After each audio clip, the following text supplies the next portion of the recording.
بسم الله الرحمن الرحيم. ازيكم يا احلى متابعين؟ تعالوا ننظف النهاردة الفسيخ للاكل بطريقة سهلة وبسيطة. احنا كنا متعودين زمان ان احنا لازم نمسك الفسيخة، نجرد القشر اللي عليها من بره والدنيا تتملى قشر معانا. وبيتهيأ لنا ان الفسيخ ما بيتاكلش الا كده. لا، في طريقة حلوة قوي هننضف بيها الفسيخة مع بعض. بطريقة مش هتزفر لنا المكان ولا هنضطر ان احنا نشيل القشر اللي عليها. بنشيل الزعانف بتاعة السمكة زي ما احنا شايفينها كده، ونقطع الدماغ بتاعها ونقص بس الزعنفة بتاعة الديل للشكل الجمالي مش اكتر. بنجيب المقص وبتفتحي الفسيخة للآخر كده بقشرها زي ما هي، ما بتجيش بره خالص على الجلد بتاعها بأي حاجة.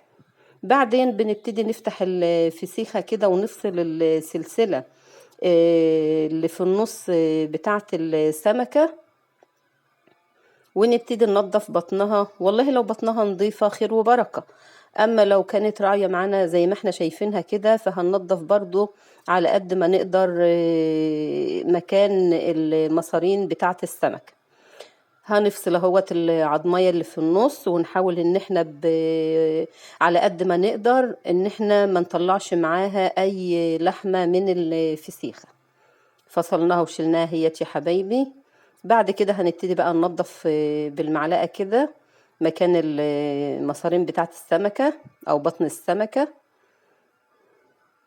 ممكن برضو لو منديل مطبخ موجود ننضف بيها مطرح البطن كده عادي، مفيش مشكلة، تمسحها على الجلد كده. هتبتدي بقى العظم الكبير اللي قدامنا ننقيه كده هوت زي ما احنا شايفين.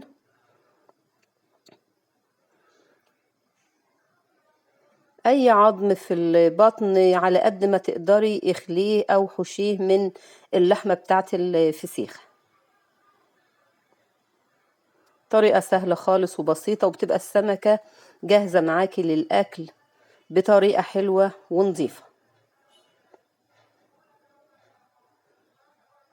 أي عظم قدامك، أي حاجة من البطن كده هنشيلها، حتى العظمية اللي بتبقى في الطرف اللي في وسط السمكة دي اللي بعد البطن برضو هنشيلها بالسكينة أو بالمقص. شايفين هو العظم بيطلع معانا بسهولة.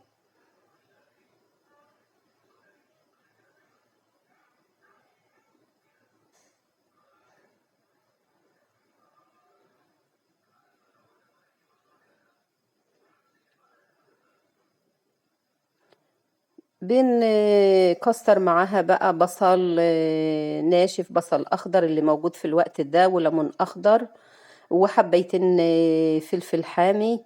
والسمكة بقت معانا جاهزة او الفسيخة جاهزة معانا للاكل.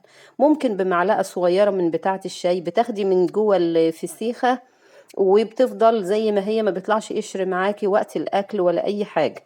وبألف صحة وعافية يا رب.